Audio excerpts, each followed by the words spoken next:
If you are a regular listener of our show, it's no surprise that we like to talk about documentaries, TV shows, movies that relate to mental health because mental health and well being are the main focus of the show. Well, I would say being a human being in all of its forms, messy or not, with an emphasis on our mental health and emotional well being, is the core of the show. This might get uncomfortable.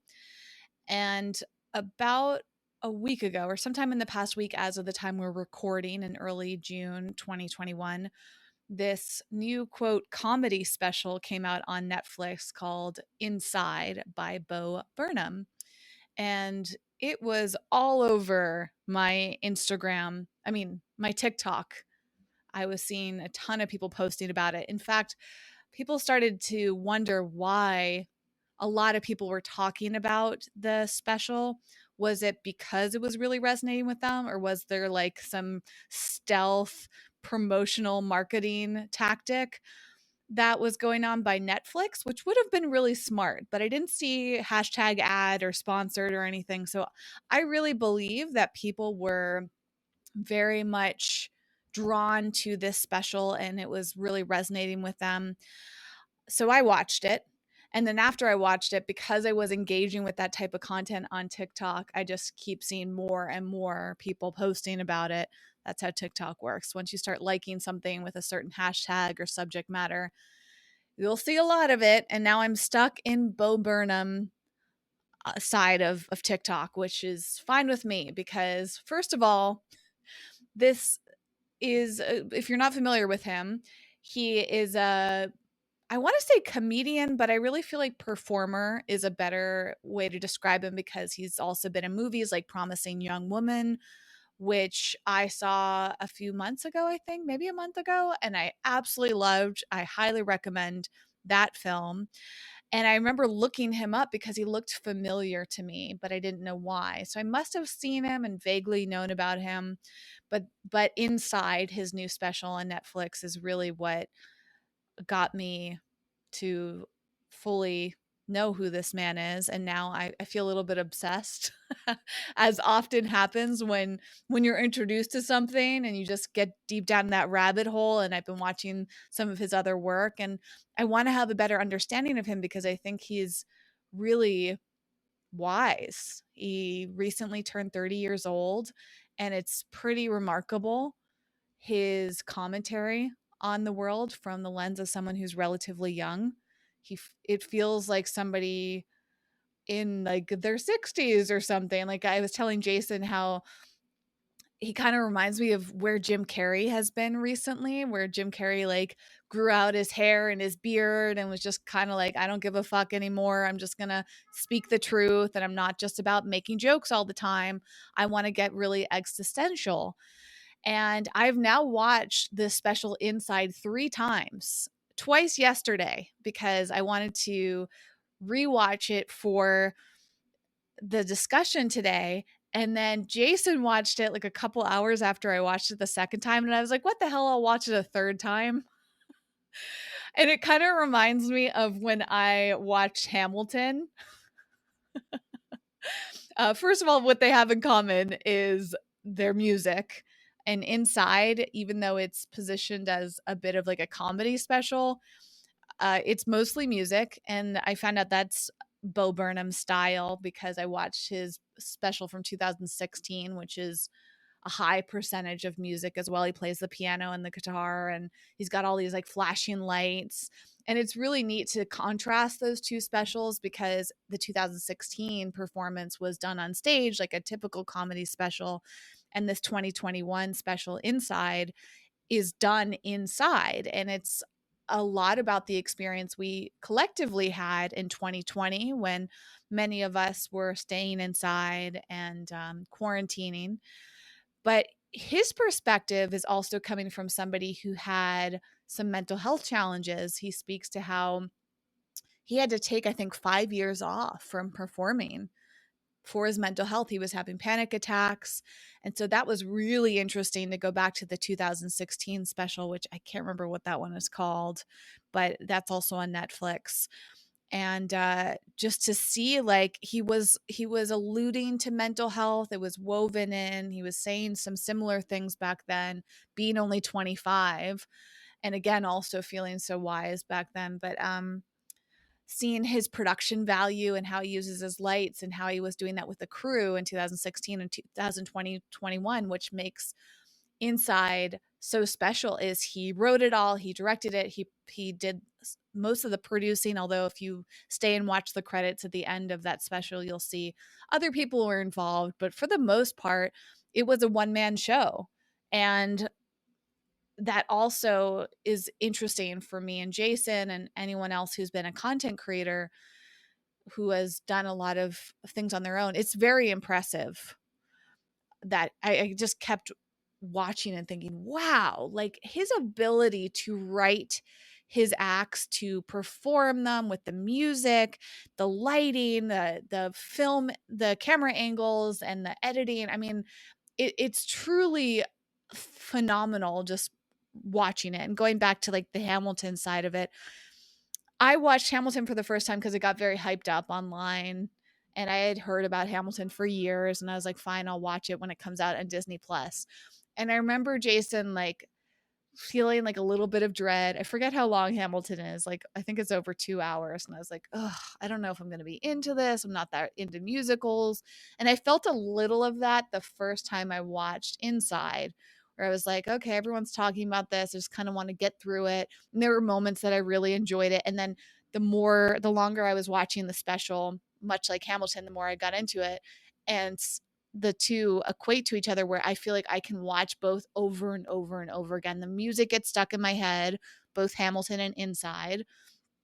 And I just keep like wanting to re-listen and rewatch them to pick up on different things because there's so much going on. I think the first time you watch either, even though they're very different in a lot of ways, what they have in common is there's so much going on in each word.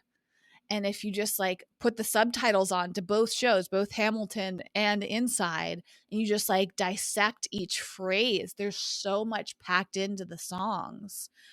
There's so much meaning and there's so much to reflect upon. So I will likely watch it a fourth time, maybe more.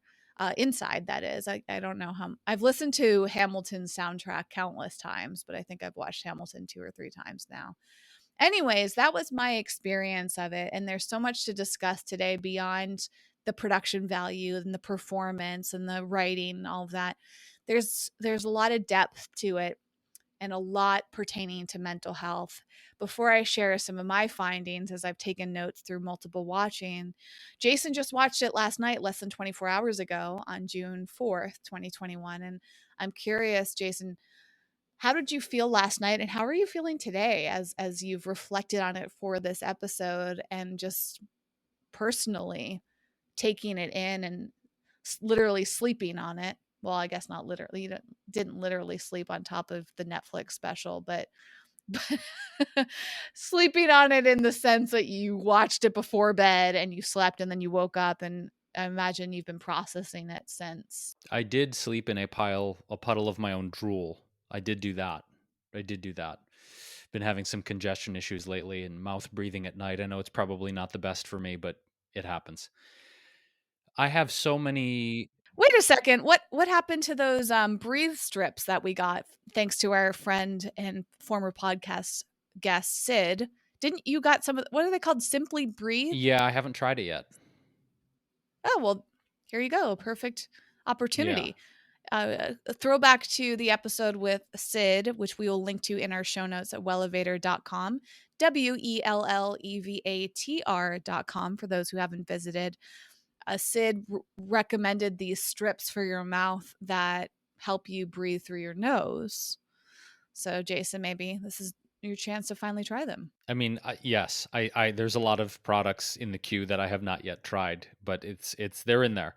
Uh, I have a lot of very mixed feelings about Inside, and you know, it was interesting because the way that you positioned it was you said something in our text thread alluding to the fact that I might need time to emotionally process it.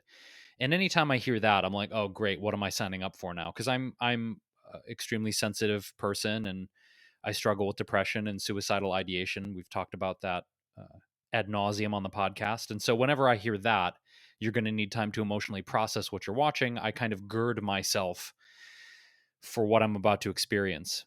Um, my initial impression was that I thought it was, and I don't use this word wantonly, I thought it was genius level creativity. Uh, Not just the music he wrote and sung, but as you said, the production value, the lighting, the editing, the camera angles. I mean, it was mind blowing to me, the level of detail and complexity, and also the intelligence of how he wrote the songs and the lyric. I mean, it was one of those things where I was like, this is virtuosic level of creativity. I mean, it was spectacular in terms of its creativity. I didn't laugh as much as I did sit there and reflect on the messaging and what I was witnessing and trying to digest it as an artist and kind of analyze what he was doing. I did laugh at certain points. There were certain songs where I just, I mean, it was so radically self-effacing, either regarding his life or his perspective on social media, his perspective on racism. It was, the perspectives were absolutely mind-blowing, the level of intelligence and detail.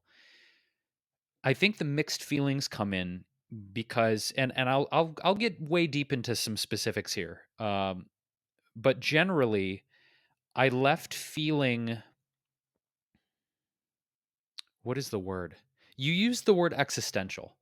And I feel like my girlfriend Laura teases me sometimes because I get so out there and I get so existential, and I just think about, why are we here? What are we doing? What is the point of all this? And I feel like his exploration in this special, I didn't walk away feeling hopeful. I walked away feeling like,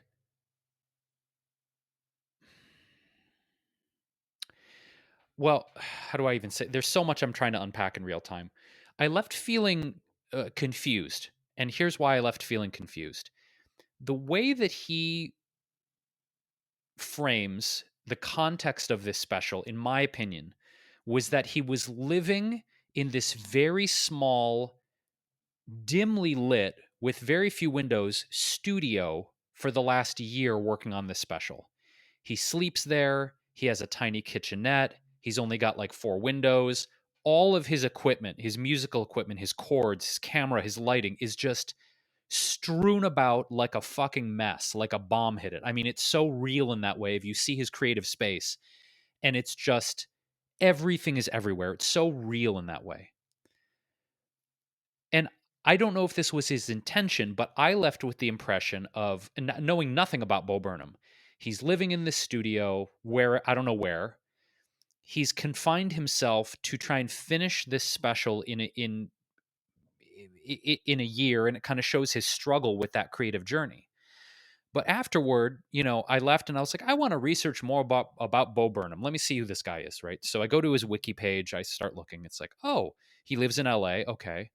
Oh, and his life partner is this very well known screenwriter, and like they both live in Los Angeles. And then I did a little bit of digging, and I'm like, oh, he actually doesn't live in that space. That's his guest house on his property. So he has a property where there's a main house and there's a guest house. And I want to qualify what I'm about to say with more detail, but then I was like, oh, so he's not like this starving artist living in a studio in LA, like working, living, eating, sleeping in this very tiny space. He actually has like whatever, a compound. Like there's a main house and there's a guest house in the back. Well, that takes away a little bit of the authenticity of it for me, because the way that he framed it to me was he's living, sleeping, eating, breathing, shitting, losing his mind in this very confined space. Now, I don't know this for sure, if he like was like, "Hey honey," to his partner, like, "I'm going to go live in the back house for a year and I may see you, I may not." I don't know. I don't know the context of that negotiation, of that relationship. But knowing that he had the ability to leave that space, go into the main house, be with his wife. It gives me the impression he wasn't as alone as he purported himself to be. That's the first thing, okay? I'm not shitting on Bo. I'm just saying it was my impression he made it look that way. And then when I went into the reality of his actual life situation, I'm like, oh, well, so he kind of had an out then. He could visit his wife, he could go to the main house. Again, he's not some starving artist in a studio being all claustrophobic. That doesn't take away from his mental health struggles. That doesn't take away from the realness of certain moments I experienced. But the reality is different, in my opinion, than what he sort of purported it to be. That's how I walked away from it. Again, it doesn't necessarily take away from the potency of the message, but it makes me wonder, Whitney. There were moments that he was sort of having like a mental breakdown at certain points, right?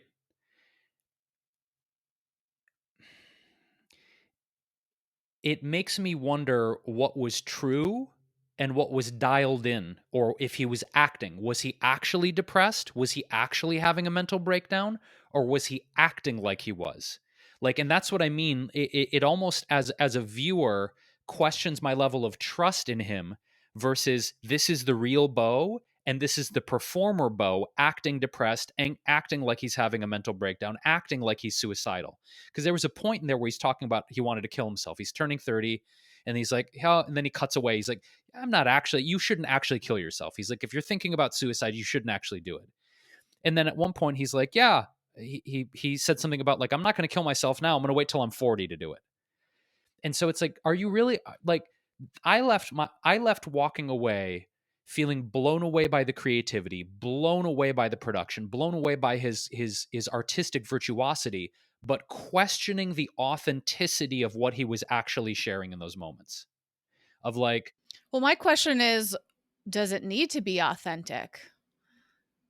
I mean, I see what you're saying, because I mean, he doesn't position it as this is me and my real life, like, and one of the most enlightened perspectives I saw on this so far is that it doesn't matter if it's about him and real or if it's a made up character. The whole point is the experience as a viewer and what that reflects back to us about our own state of being. Just like any art form, it's like when you watch a movie and the ending is vague and the director or screenwriter will never tell you the answer. Like they always say, like, that's up to you to interpret. And it's really frustrating. You're like, I want to know the truth. I want to know what you meant it to be. But that's not the point of entertainment. Entertainment is really all in the eyes of the beholder. And I think what you're describing, Jason, is a natural thing. And I wonder, did part of you feel disappointed because you were hoping that it was relatable? Like, oh, I'm going through this, so is he. I'm not alone. And did part of you feel like when you discovered what you perceived to be the reality of the situation that you were almost disappointed because you're like, oh, it's not as relatable as I thought it was? Like maybe I am alone? 100%. Yes. And it does blur the line between reality and performance art. Because if this was a performance art piece, excellent. And to your point, as an artist creating art, you leave things up to the interpretation of the viewer or the consumer. Agreed with that. The thing that I left with was what was real here and what was performance art. And I probably do need to watch it a second time to glean a deeper emotional sense of what I'm watching. It doesn't take away from the potency of his scathing and brilliant social commentary, talking about race, talking about white privilege, talking about sexting, talking about white girls on Instagram, talking about Jeff Bezos. I mean, there were so many moments where I was like, this is fucking genius. I keep using that word. It's fucking genius. Not just the incredible earworms and level of catchiness of the songs he was writing and the complexity of the songs, but his scathing and real commentary on so many strange and bizarre aspects of our lives on this planet right now. All of that, it doesn't diminish any of that. What leaves me feeling funny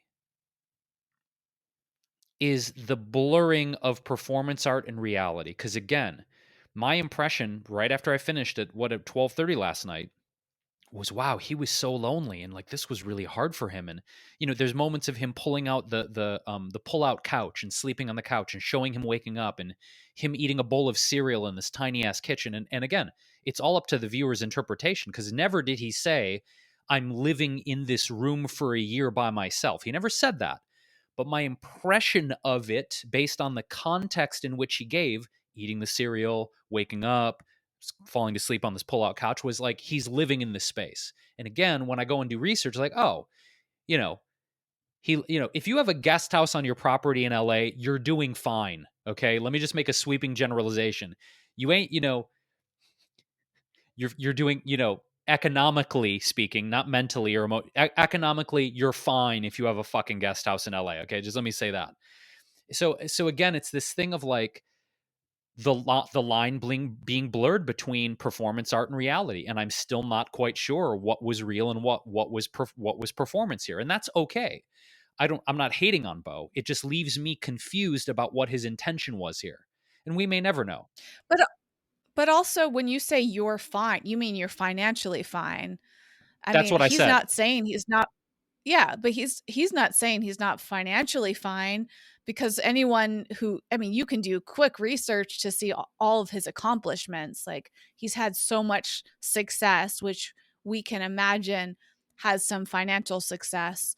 Uh, but the show's about his mental state, and as we know, some of the wealthiest, most successful people are the most miserable. And I think the fact that he literally turns 30 years old in the special. There's one of the, I was going to say segments or bits, but like one of the, what's Vignettes, what's another scenes. term? Yeah, vignettes is a good word.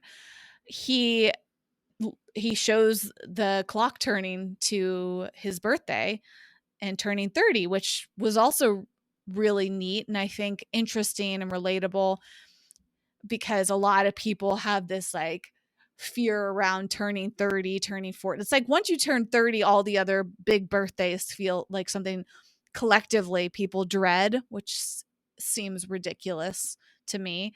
Uh, but that's a super relatable thing. So here he is turning 30, and all the weight from our society that comes with turning 30 and any age beyond that. And yet 30 is so young.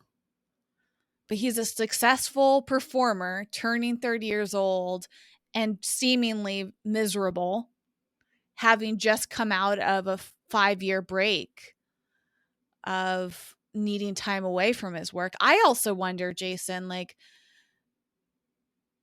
how he feels about the reception around this, because it's like this film, this special felt like, I don't give a fuck what you think. Like this, it's also one interesting. Like, did he make this because he was under contract?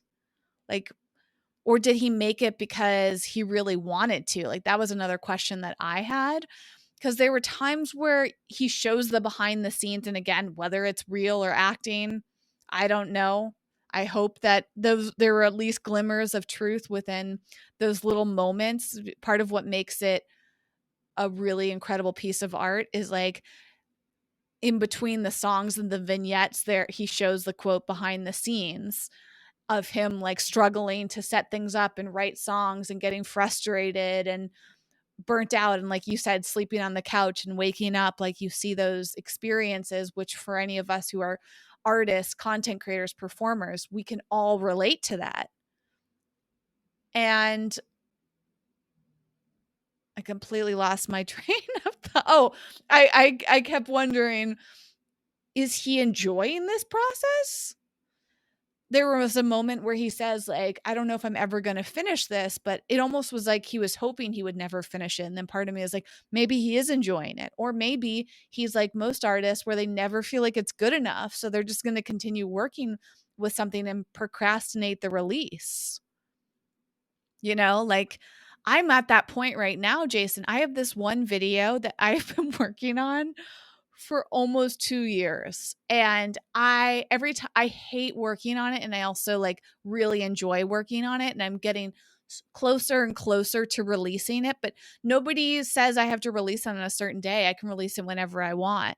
The only pressure I feel is like, will this content still be relevant when it comes out 2 years after I originally made the footage? But it's like, what the hell is taking me so long? I'm doing all these little tweaks on it, wanting to make it quote perfect. But like, I'm sure the version of it from last year is just as good as the version that I keep working on, you know? So that was very relatable. But again, my question kept going like, okay, why is he doing this project? Is he getting paid a lot of money? Is he under contract with Netflix? Is he really driven to express this part? And how does he feel about the release now that it's done? You know, like many creators like are just want to finish something and like don't even want to hear people's feedback. And they won't even pay attention. They won't read the reviews. And some people do. They're obsessed with it and they want it. And part of me was like, I wonder how he feels about people like learning about him for the first time because of this. People like us that didn't even really know who he was. And now I'm like, wow, I'm such a fan of his work. How does he feel about all these different interpretations? And is he paying any attention to it? Like, I'm so curious, Jason, because it's such an intimate, you almost feel like you're in the room with him watching that special.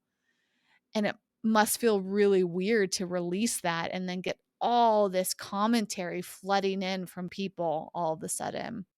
Yeah, I think it's interesting how if you're an artist and you're doing creative work in the world, where you are on the spectrum of wanting feedback, inviting feedback, reviews, criticism, etc., or some artists don't even watch their own work anymore. I remember years ago reading an interview with Johnny Depp, and he said he never watches his own movies. He'll shoot a movie, they'll wrap, he'll never watch it. Uh, I actually prefer, to be honest, not watching my stuff after it's done, because I feel like what happens is if I do something and it's done and it's edited and put out into the world, I can't change it. It is what it is. And generally no amount of feedback or reviews or comments or social media is going to make me a better performer. It just doesn't. And so I'm more on the spectrum of put it out in the world and then just like let it go. And I don't want to rewatch it. I don't want the comments. And even years ago on my YouTube channel, I remember someone said something to the effect of, "Don't bother asking Jason a question. He never responds to the comments here anyway." And I'm like, "No, I don't, because most of you, I don't." A, and I want to say this: I believe as artists, not even as not many say as artists, but as a human being with an innumerable number of inboxes and ways to be DM'd and emails. This may be controversial. I don't owe anybody a response. I don't. I went into my Facebook DMs the other day, and there's just there's more than I can count in there. Right? And I had this moment of like, oh God, I need, and I was like, wait. Is this your mom? Are these your close friends? Are these, no, like you don't know these people. You don't owe them a response. I don't owe anybody the time to go through 300 DMs in my fucking Facebook, and I don't give a shit. You know what I mean? And so I think there is a part for me mentally managing my mental health that I have to unplug from the desire to feel like I have to respond to people. That's my perspective. Some people may feel differently. Some people are like, no, but that's how you build your fan base. People feel seen, they feel loved. I'm like, it's not important to me to spend the time responding to 300 people I don't know in my Facebook DM inbox. That's a tangent, but I think it's related. The other side of this too, Whitney, I think is, Bo alluded to at the beginning, I think, of the special, and I'm paraphrasing what he said, but something about wanting uh, to keep doing this special and not wanting to finish it, because then he'd have to face, his depression, his loneliness, his anxiety. He phrased it differently, but he did say at one point, that this is a distraction from facing those things. And I think art and creativity, you talked earlier about a flow state. And I think when we are super hyper focused on editing, music, writing, painting, performing, there is a level of we're not thinking about how sad we are. We're not thinking about how much we want to kill ourselves. We're not thinking about how shitty we perceive our lives to be or the problems in our relationship. So it's almost like creativity can become an addiction. The more I write, the more I perform, the more I play my music, the more I sketch, whatever the medium is, it becomes an escape. It becomes almost a way to channel that pain, but simultaneously an escape from the pain. And one of the things I gleaned from it was that was one of the reasons he didn't want to end it. Is like that he'd have to finally face the anxiety, the depression. He joked about suicide, but I kind of feel like sometimes when we joke about things, it means that it's really fucking painful. At least when I joke about killing myself, it's because it's really painful. And joking about it is a way for me to, I don't know, maybe not make it feel so heavy, even though it is really fucking heavy. And that's what I walked away. When he was talking about suicide and not killing himself, I'm like, I think you're saying this because you do want to kill yourself.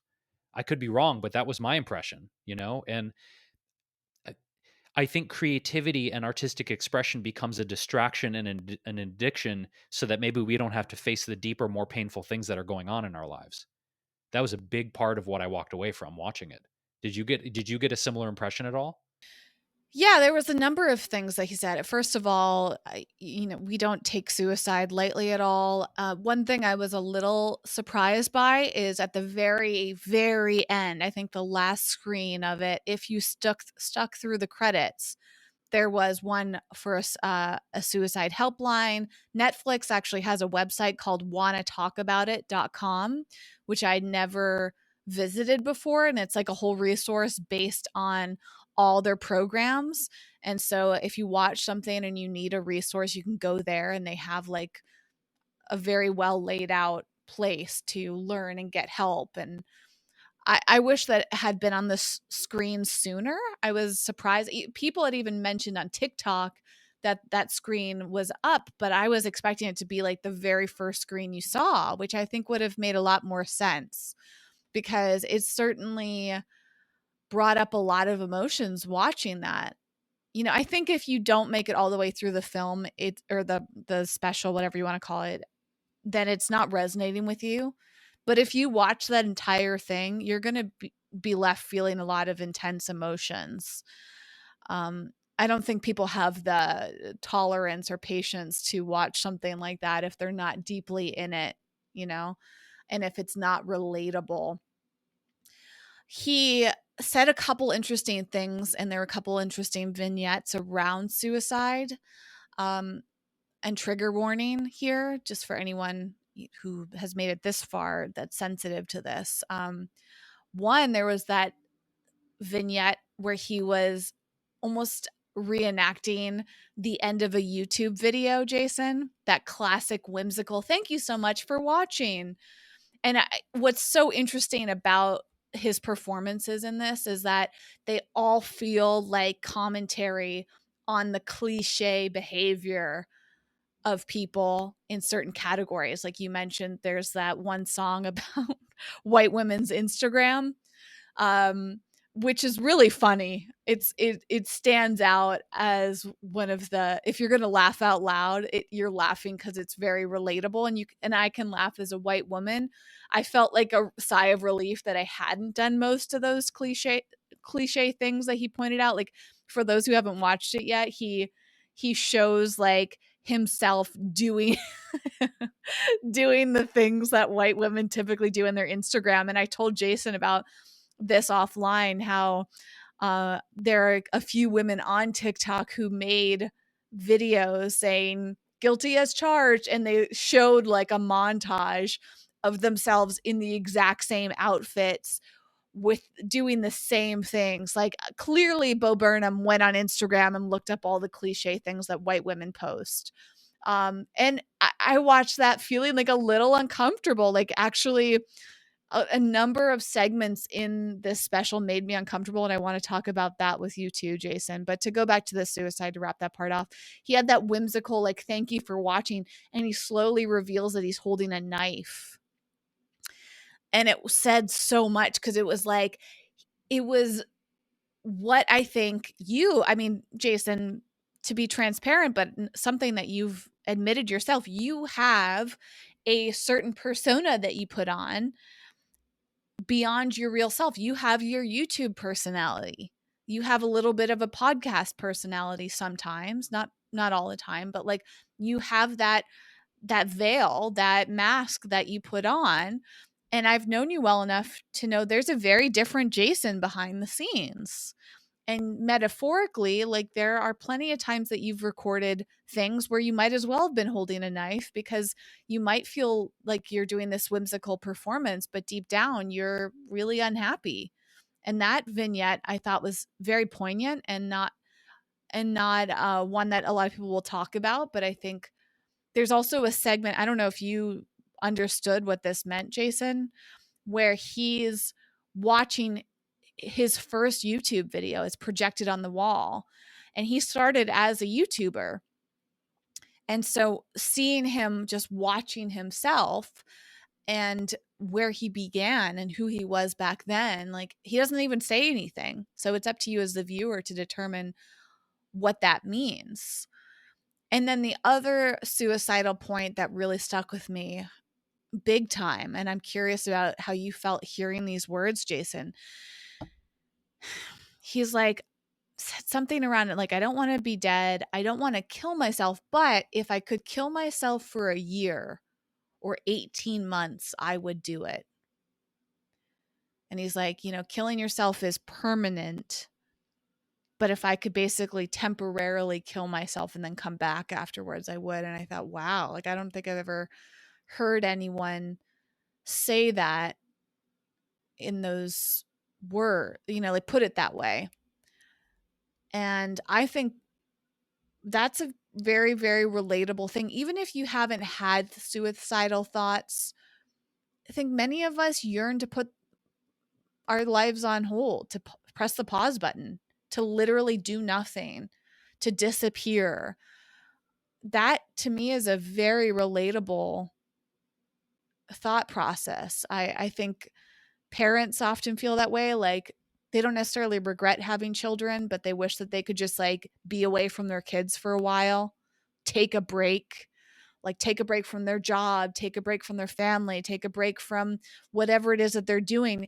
It's because we enjoy life and we don't want it to entirely end, and we don't necessarily need it to change for good, but maybe just like, can we hold everything in place? I think also people in relationships will feel this way. Like I love my partner, but I wish that I could like press pause and go do something else for a bit and then come back and resume. How did you feel when you saw that part, Jason? Well, I want to comment first on the scene that you talked about him watching his first YouTube video. He started on YouTube in 2006, so he was 16 years old when he started on YouTube, right?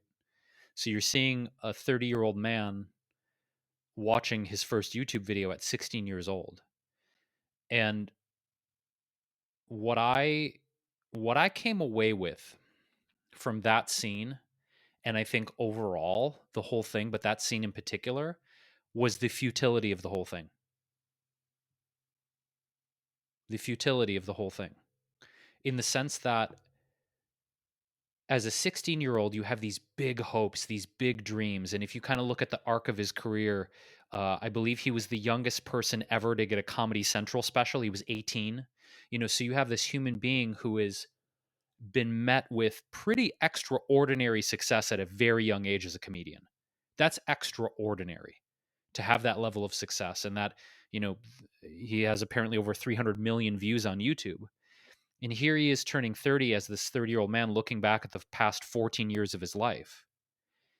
And I got the sense of my impression of it was like, what does it all matter? What's all this for? Why are we even doing all this shit? That was my lens on it, was him kind of reviewing the last decade and a half of his life and being like, I don't know that he felt hopeless, but I think there's a really morbid, painful feeling as an artist and a creator and a content creator when you put out so much energy, so much effort, you hit these huge goals, these big life dreams, and then you're on the other side of it, and it's almost this question of like, now what? Now what? And so I don't know if hopelessness is the right word, but that scene in particular got me because it kind of made me review what I've done the past decade and a half and been like, here I am, here I am. Like all the success or the fame or the notoriety doesn't take us out of ourselves. Like at the end of the day, when we rest our heads down, we still have to deal with who we are and what we think we are. Like it's I don't know. I left feeling like, fame, money, attention, success, notoriety doesn't flip some magical switch saying we're never going to feel suicidal, depressed, manic, anxious, sad. I don't know. I left with a very strange feeling in that scene. And the second question, I totally forgot about what the second question you. I was When so he deep into said that. that he wishes that he could kill himself and come back after a year or 18 months. Okay, yes. My version of that is I want to disappear. I have fantasies, Whitney. I've actually never told anybody this. I have fantasies a lot of taking my phone and destroying it, grabbing all the animals, packing up in my car, and just leaving and not telling anyone. Not And I may as well be Not even Laura, your girlfriend? no, I may as well be dead to everyone. I may as well be dead. I may as well be What about dead. your mom? Like, no, Literally no one. just literally, I have fantasies of not killing myself temporarily for a year. But when he said that, I was like, oh, my version is I want to literally detonate my life and start over somewhere else where no one knows me. No one knows my past accomplishments. No one has any expectations of me or what they think I should be. And that I just completely wipe the slate clean of my life. Not kill myself by wiping the slate clean, but literally you can't text me, you can't call me. I delete all my social accounts so you can't DM me. Like disappearing from life. And no one's gonna fucking find me. I have that fantasy so often. But for what reason, honestly? Like, first of all, not to like um minimize that, Jason, but it reminds me of another TikTok. I can't remember if I sent this to you or not, but I think I've seen a few people point out how a lot of people have this desire to move and start over, and they do it, and then nothing changes. They still feel the same way when they get there, and they realize that the location has nothing to do with feeling better. Starting over with friends or relationships of any type isn't easy, and it doesn't improve things. And I remember seeing that and thinking of you. So I don't know if I sent that.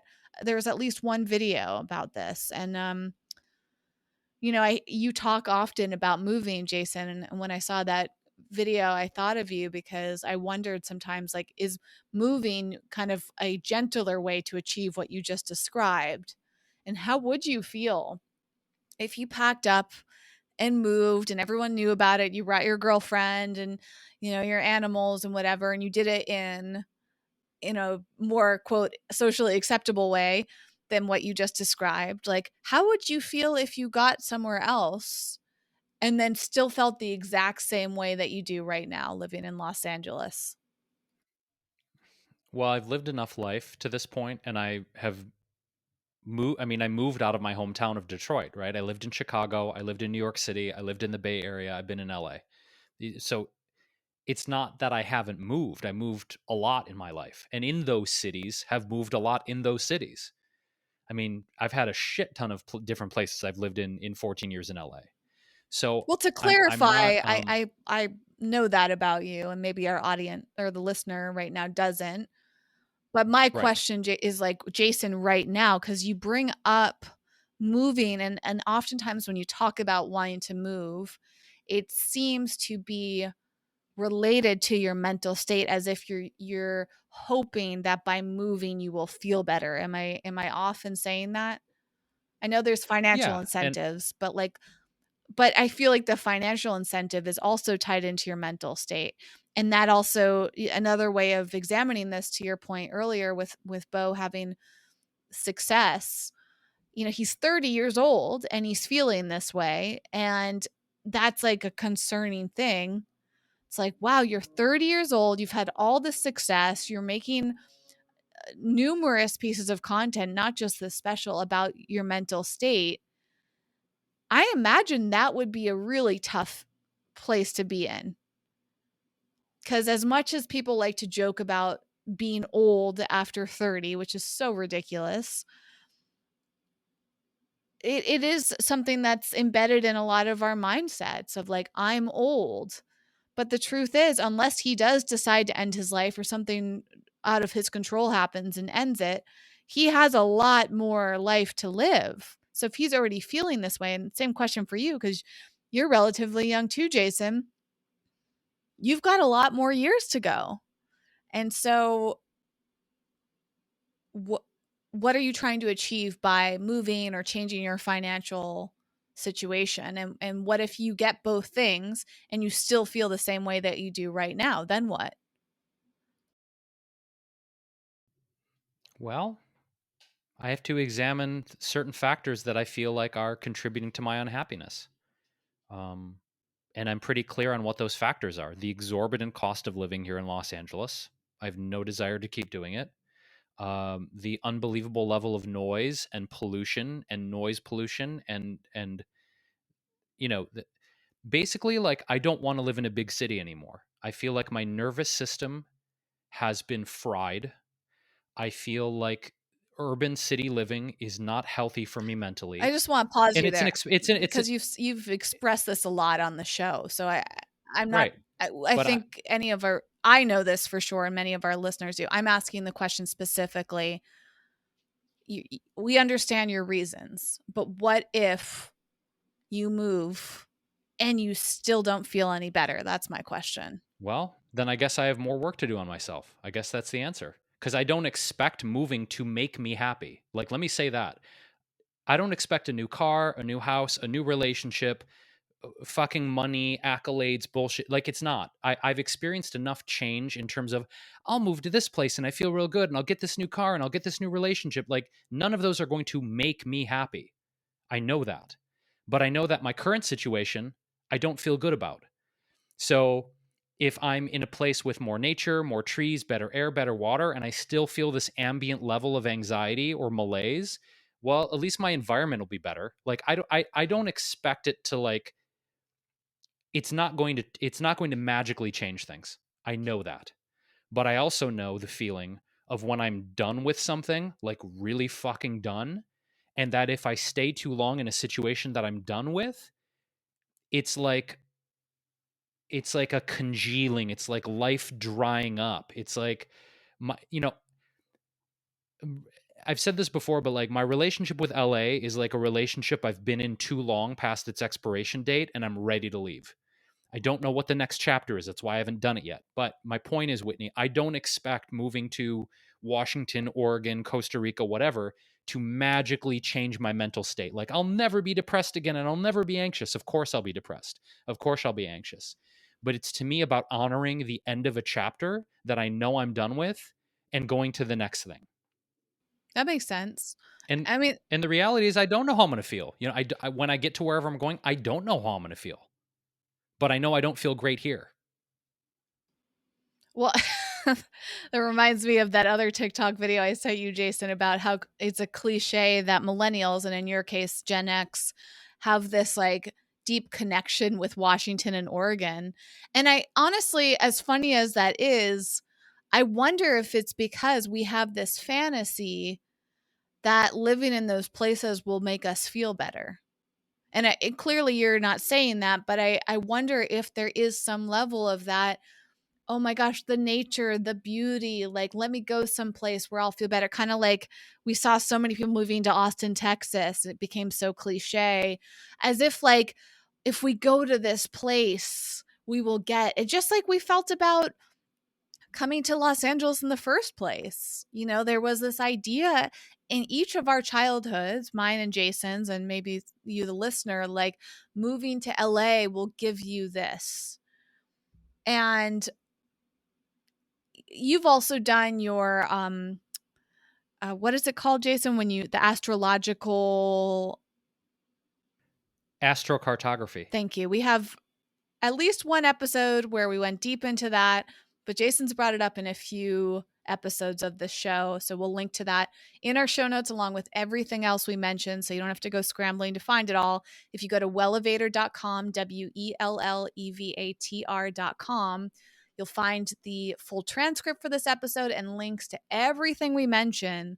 So you can easily go down the rabbit hole if you would like to, including what it means to have an astrocartography reading. You know, clearly places have an energy to them. Like right now, I'm sitting here looking out over a good chunk of this neighborhood, and I have palm trees, which I just see a palm tree and I feel happy. Like, you know what I mean? So clearly, there are elements of your environment that make you feel good. I enjoy the weather. Like there's so much about LA, like the financial side of it, unlike you, Jason, certainly it's expensive, but it's not, it's, I've talked about this with my car, like, but my rent and my car payments are my two big expenses. And certainly I could have a different car and pay less. I could have no car and pay nothing.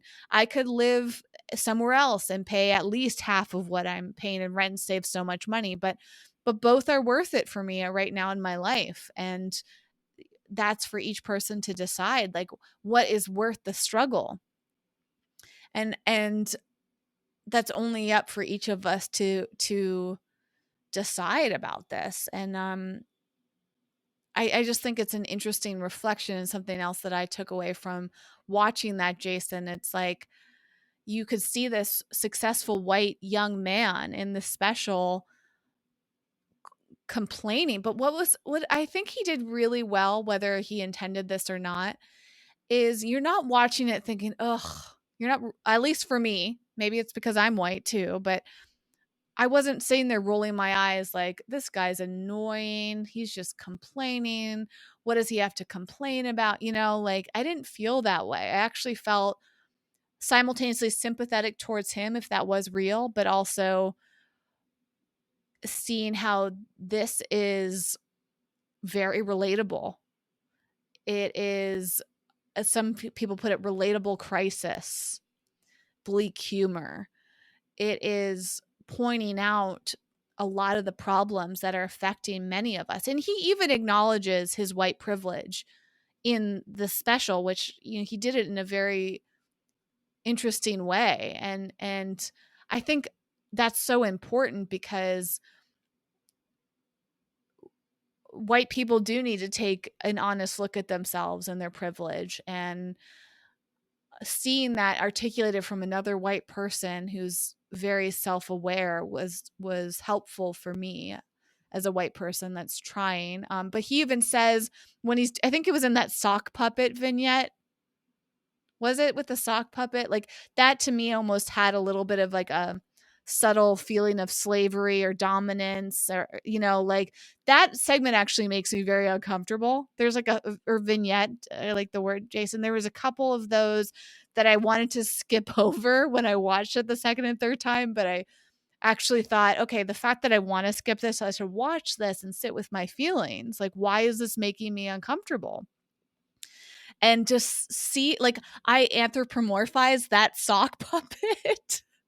Like, I felt so bad for it. Like, because it was under control and being dominated and tortured in some ways. And the sock puppet's talking about how he would rather be on Bo's hand than in the pile in the corner in that place between alive and dead, and like he just said so many fascinating things, and like Bo's playing this guy that's controlling this puppet, and like you could think of the dominance of white men in this country, and like he there are those moments, if you really read into what he's saying and implying, that are just like, whoa, this is very, very uncomfortable. Another thing, I wrote down some of the statements, Jason, where he said, he was talking about how media companies exploit the neurochemical drama of our children for profit. And how some people have flattened the human experience into a lifeless exchange of value that benefits nobody except for a handful of people in Silicon Valley. And you're like, whoa. Ding, ding, ding, ding, ding, ding, ding. I mean, there were so many of those moments where you're like, damn. Like the truth veiled thinly with comedy doesn't mean it's any less scathing. You know? And those truth bombs he dropped were like, yeah, I don't disagree with you, sir. I don't disagree with you. And lots of commentary on entertainment. That song that with the chorus, a little bit of everything all of the time. Apathy is a tragedy and boredom is a crime. And they're so catchy. Like you're sitting there singing along, but again, just like Hamilton, if you like really read the words and understand what he's saying, you're like, yeah, the music is catchy, but the lyrics are really saying something that we need to pay attention to about commercialization and exploitation. And it's really confronting.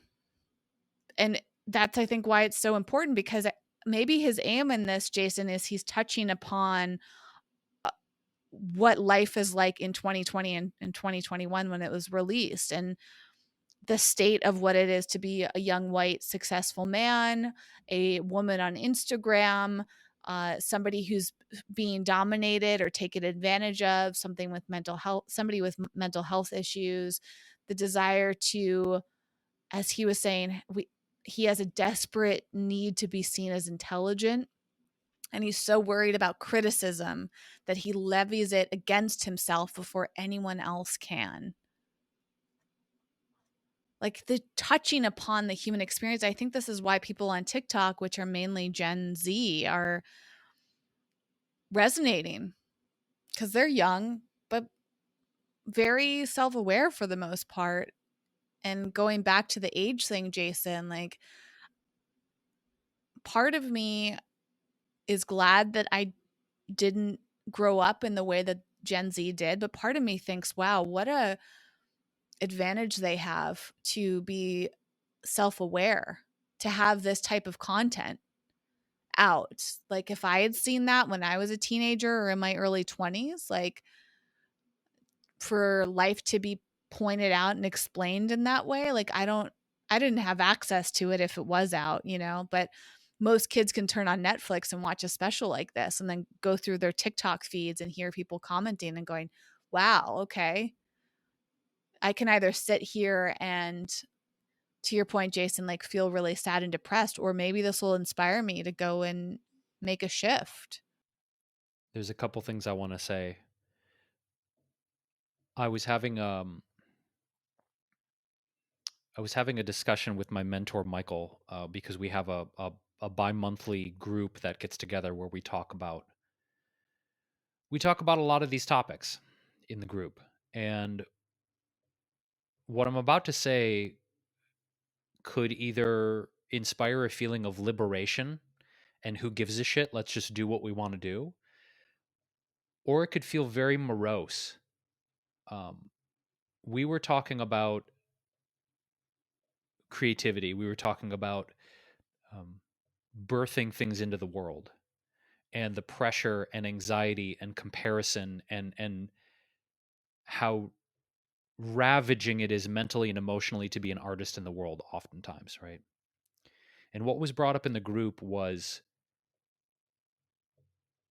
and there are exceptions to this, okay? What I'm about to say. Leonardo da Vinci, Mozart, whatever, okay? 300 years from now, we will be dead. Everyone we know and loved will be dead. And no one is going to fucking remember anything we did. Not saying that as a bleak thing. It wasn't phrased as a bleak thing. Again, up to interpretation. Because one could take, well, then, yeah, if I'm going to be dead and everyone I love is going to be dead, and all the music and all the content and all the videos and the books and everything we've done will just be fucking gone. Probably.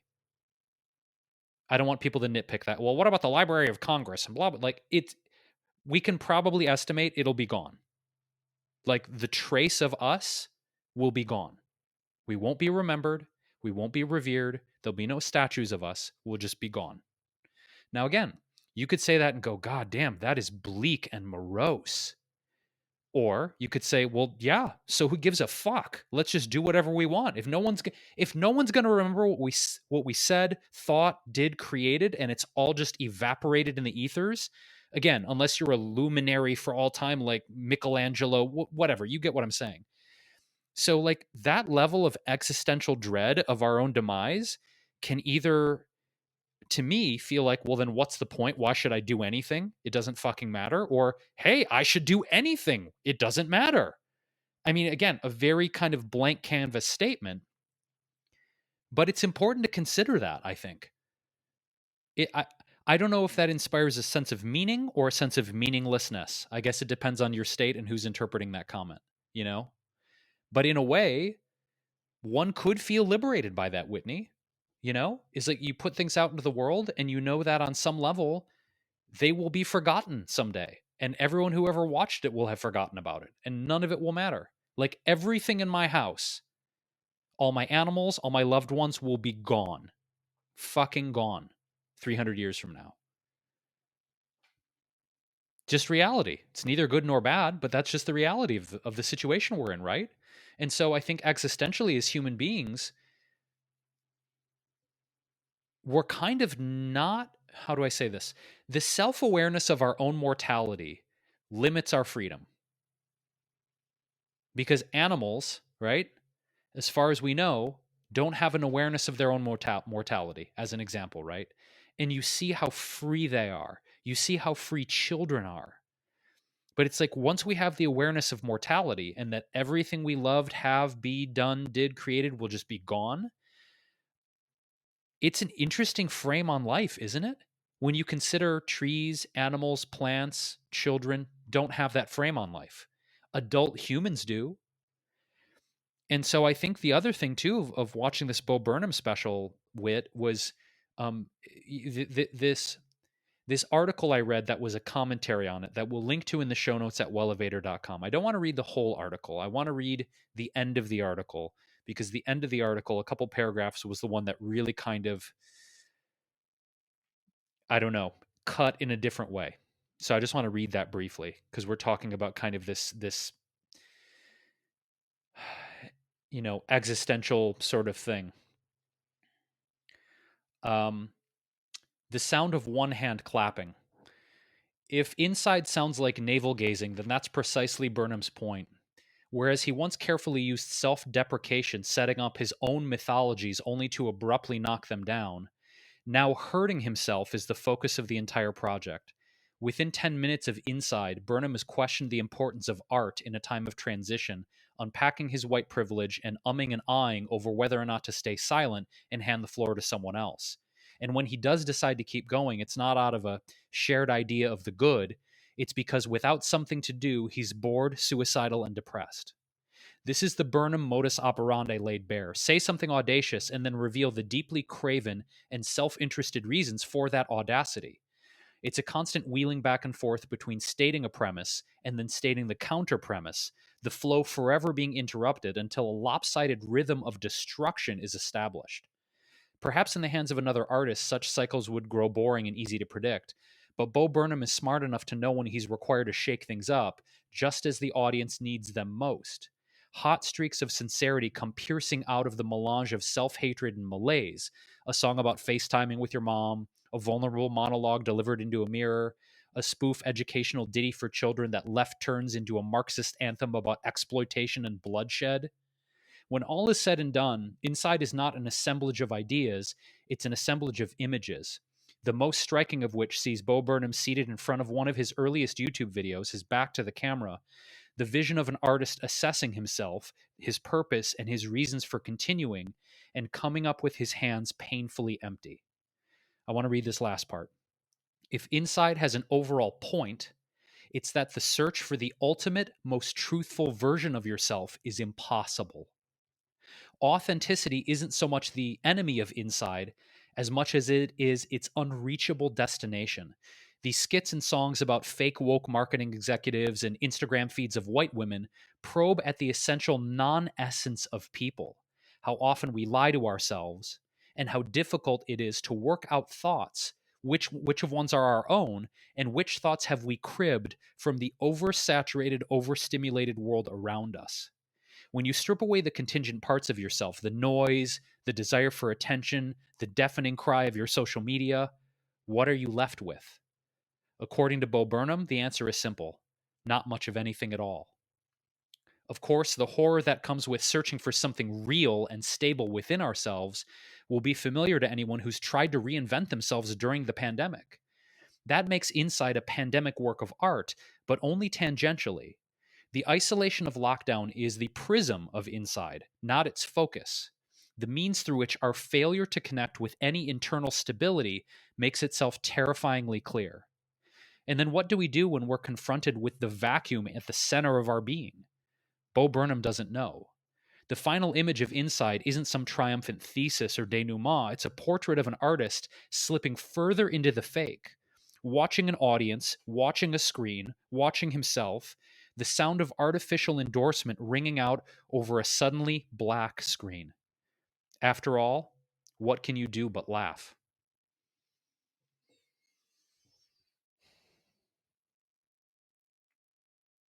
How does that make you feel hearing that, Whitney?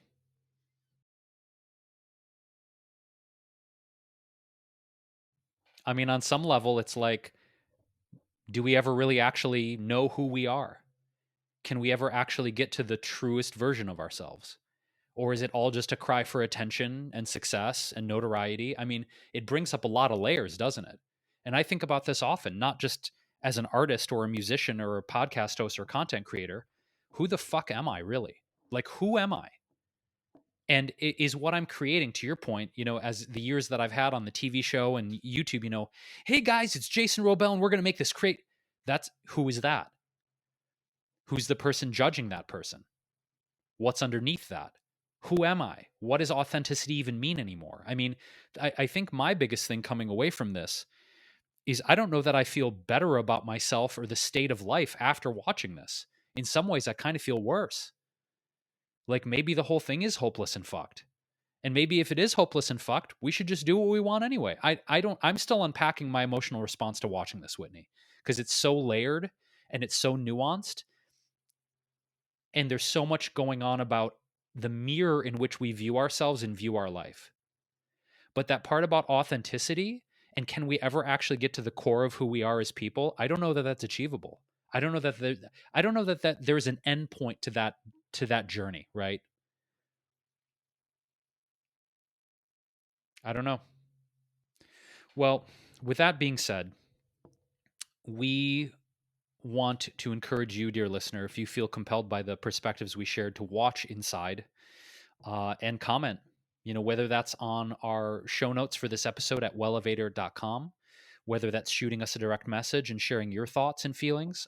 I am personally definitely going to watch it a second time. I want to watch it with my girlfriend, Laura, because I definitely want to see the lens through which she interprets this, also as an artist and creative person. So I will definitely have more thoughts, I'm sure, and more impressions. We do want to tell you about something really fun that we just launched recently.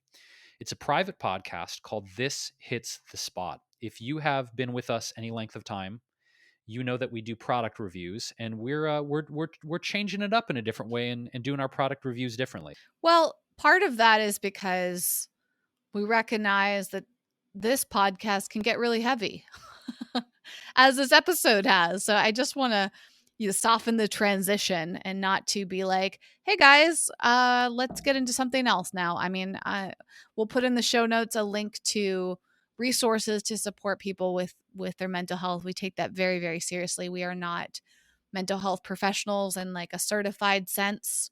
So we provide resources that are, and we are here as friends. We are here to be in this with you in all this messiness. And as Jason mentioned, we created a new podcast because we wanted to give you something light. Oftentimes we talk about products and, it's not meant to be commercial too. I think I really love talking about things I try, Jason, and things that make me feel better. It's like comfort food. That was, if you've listened to some of our recent episodes, we were trying to figure out the right spot. And initially, I wanted to call the podcast Comfort Food, but we decided against it because we're not just talking about food. And that title wasn't quite the right one. So we went with This Hits the Spot because we all know that feeling when something hits the spot. It makes you feel good. It's like, this is what I really needed. And we're hoping to steer you away from self destructive things and give you alternatives that are good for your well-being in the long term.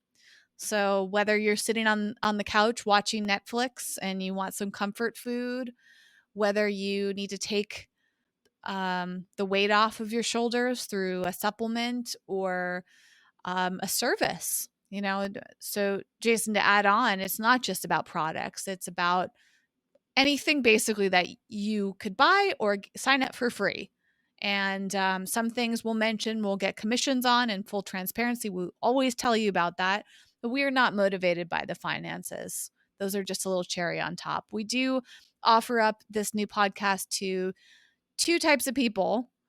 One, people who sign up for our newsletter list, which is completely free. So all you do is go to our website. We will link to the podcast page for This Hits the Spot. And all you do is type in your email address. You're giving us some of your data. That gives us an opportunity to connect with you. If you do not want to give us that data, that's completely fine. We just ask you to contribute something on Patreon for as little as $2 a month. And that money goes towards funding this show, funding our new show, funding any of our endeavors to support people with their mental health and emotional well-being. And we are grateful for that. So we wanted to give you something extra as a little token of our appreciation, but also something else that's fun. And I loved recording that episode with you, Jason. I'm so happy about our first episode. It went a little longer. My initial thought with This Hits the Spot is it'll be like closer to 5 minutes, but the first episode's a little over 20. So now I'm hoping if we can bring it back down to like maybe 10 minutes, great. But we'll see what happens. We don't have a time limit per se. It did bring me joy. Did it bring you joy, Jason? Like, that's one thing I'm thinking about after I watch Inside is, um, you see what goes into creating those fun little catchy jingles that Bo Burnham writes. Like, it's not always fun and games. They might be fun to watch, but the creation process is a journey. And I was thinking as we were recording this episode, like, I wonder if Jason's going to want to sing the jingles that we did in the first version of This Hits the Spot. And I think we should just flow with it. I will say, though, that your little jingle on episode 1 of This Hits the Spot got stuck in my head. And if I start thinking about it, it's going to get stuck in my head again. So I encourage the listener to go listen to that. Whether you do that through signing up for our newsletter or Patreon, your choice. But you can get that episode. And by the time you listen to this one, there's probably going to be another episode. Our aim is to do one a week, short and sweet, quick on their feet. Little throwback to another part of that episode, inside joke, if you have not listened to it yet.